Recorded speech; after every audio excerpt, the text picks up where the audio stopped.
भैया, अब हमने लकड़ियां तो काट ली हैं, चलो अब चलते हैं। गुरुदेव हमारी प्रतीक्षा कर रहे होंगे। हाँ हाँ रामानंद, हम अभी चलते हैं। इतना कहकर दोनों भाई लकड़ियां लेकर वहां से चल देते हैं।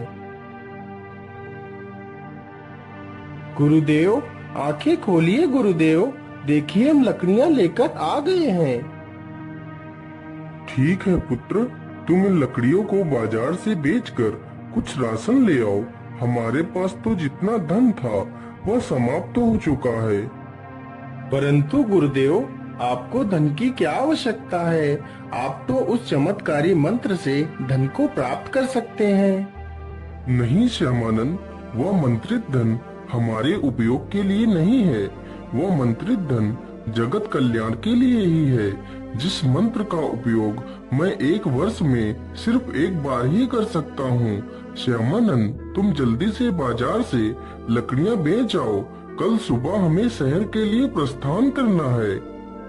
श्यामानंद लकड़ियों का गट्ठर लेकर बाजार की ओर निकल पड़ता है। बाजार पहुंचकर श्यामानंद लकड़ियां बेच देता है और बाजार से दाल चावल खरीदकर वापस अपने घर की ओर निकल पड़ता है।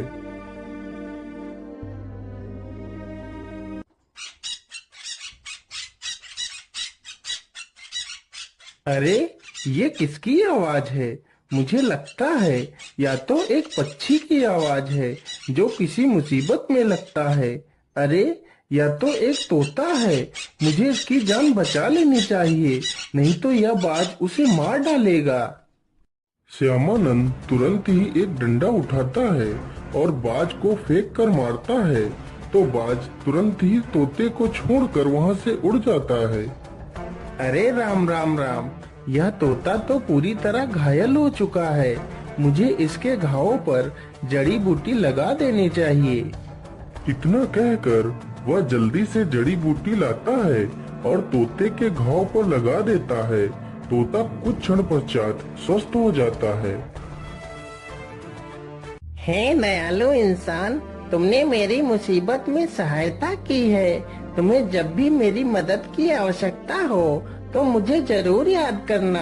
मैं तुम्हारी मदद अवश्य करूंगा। ठीक है मेरे प्यारे दोस्त, आवश्यकता पड़ने पर मैं तुम्हें अवश्य याद करूंगा। इतना कहकर श्यामानंद वहां से चला जाता है और फिर वह तोता भी वहां से चला जाता है।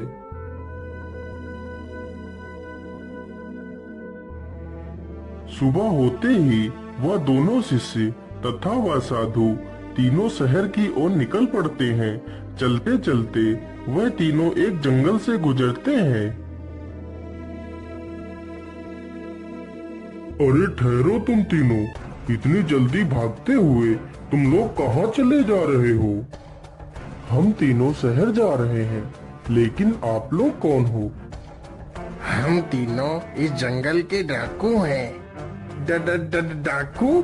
लेकिन डाकू जी, आपने हमारा रास्ता क्यों रोका है? हमें जाने दीजिए। हाँ हाँ, जरूर चले जाओ, लेकिन उससे पहले तुम्हारे पास जितना भी धन है वो हमें दे दो, फिर आराम से चले जाना। लेकिन डाकू जी, हमारे पास तो कुछ भी धन नहीं है। क्या बोला? धन नहीं है? हमें मूर्ख बना रहा है। नहीं नहीं डाकू जी, हमारे पास कोई धन नहीं है, मैं सच कह रहा हूँ। अरे लाखन, मुझे लगता है इनके पास कोई धन नहीं है। हमें इन्हें छोड़ देना चाहिए। अरे नहीं नहीं, बड़े दिनों के बाद तो कोई शिकार हाथ लगा है और तुम कह रहे हो इन्हें छोड़ दूं। डाकू जी, आप हम दोनों भाइयों को पकड़ लीजिए, लेकिन मेरे गुरुदेव को छोड़ दीजिए। ठीक है, मैं तुम्हारे गुरु को छोड़ दूंगा, यदि तुम दोनों हमें 1000 स्वर्ण मुद्राएं लाकर दो। हे भगवान, अब मैं क्या करूं? कहां से लाऊं इतनी सारी स्वर्ण मुद्राएं? क्या सोच रहे हो तुम दोनों? जाओ और कल सुबह तक 1000 स्वर्ण मुद्राएं लेकर आओ, नहीं तो तुम्हारे गुरु को मार देंगे। ठीक है, हम तुम्हें 1000 स्वर्ण मोहरे लाकर देंगे, लेकिन आप लोग हमारे गुरु को कोई नुकसान मत पहुंचाना। गुरुदेव, आप चिंता मत करना, हम दोनों भाई कल सुबह तक धन लेकर आ जाएंगे। परंतु गुरुदेव, आप किसी भी हालत में उस धन प्राप्ति मंत्र का उच्चारण मत करना, नहीं तो आप और भी ज्यादा मुसीबत में पड़ सकते हैं। इतना कहकर वह दोनों वहां से चले जाते हैं। क्या करूं, क्या करूं, कहां से लाऊं इतनी सारी मोहरे? चलो, मैं अपने मित्र तोते को बुलाता हूँ, हो सकता है वह मेरी कुछ मदद कर पाए। ऐ मेरे मित्र तोते, तुम कहाँ हो? मैं बहुत परेशानी में हूँ, मुझे तुम्हारी सहायता की आवश्यकता है मित्र।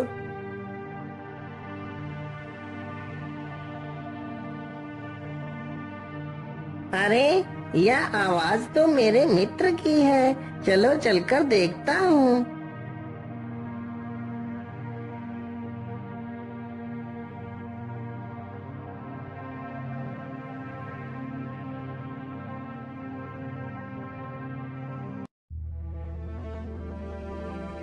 क्या बात है मित्र, आपने मुझे याद किया, बोलिए क्या बात है? फिर श्यामानंद उस तोते को पूरी कहानी सुनाता है। मित्र, मैं तुम्हारी मदद तो कर सकता हूँ, लेकिन इसमें तुम्हारी जान को भी खतरा हो सकता है। मैं ऐसी गुफा के बारे में जानता हूँ जिसमें डाकुओं ने बहुत सारा धन इकट्ठा कर रखा है। तुम वहीं से 1000 स्वर्ण मोहरे लाकर अपने गुरु की जान बचा सकते हो। लेकिन मित्र, चोरी करना तो पाप है, भला हम इस पाप को कैसे कर सकते हैं? लेकिन भाई, हमारे पास और दूसरा कोई रास्ता भी तो नहीं है। यदि एक पाप से हमारे गुरु की जान बच सकती है, तो हम यह पाप करने के लिए तैयार हैं। चलो मित्र, हमें उस गुफा के पास ले चलो। मित्र, मैं तुम्हें गुफा के पास तो ले चलूंगा, लेकिन याद रहे, रात्रि होने से पहले उस गुफा से हमें बाहर आना होगा, क्योंकि रात्रि होते ही वह डाकू गुफा में आ जाते हैं। फिर वह तोता दोनों भाइयों को गुफा के पास ले जाता है।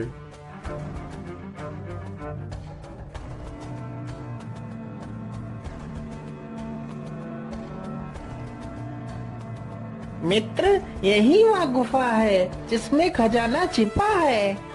फिर वह तीनों गुफा में घुस जाते हैं और खजाना ढूंढने लगते हैं।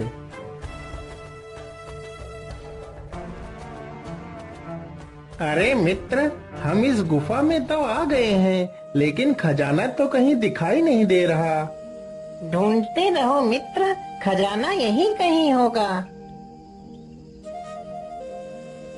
अरे, यह कुआं कैसा है? इस कुएं को तो इस पत्थर से ढक दिया गया है, कहीं खजाना इसी कुएं में तो नहीं है।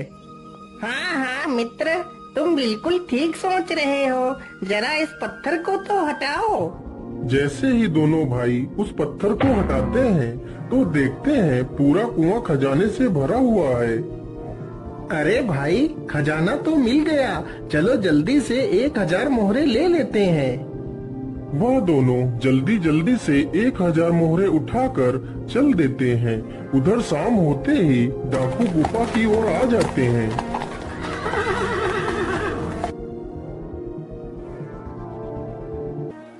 अरे भाई, यह आवाज तो किसी के अंदर आने की लग रही है।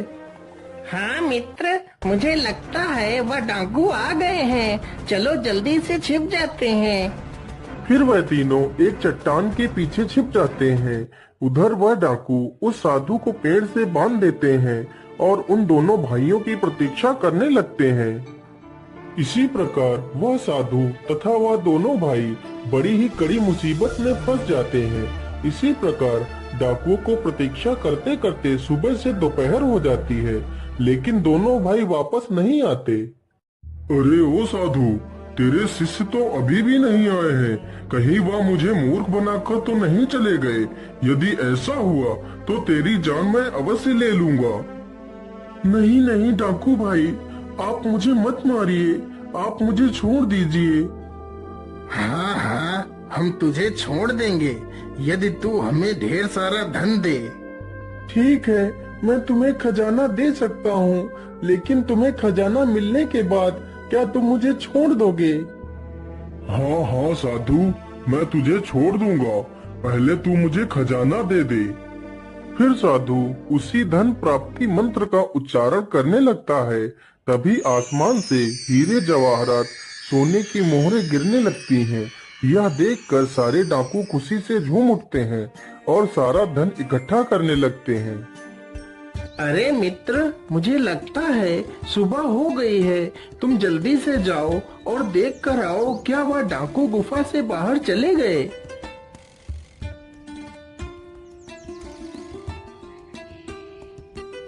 नहीं मित्र, अभी वह डाकू सो रहे हैं। हे भगवान, सुबह हो गई है। यदि हम दोनों समय पर नहीं पहुँचे तो वह डाकू गुरुदेव को मार डालेंगे।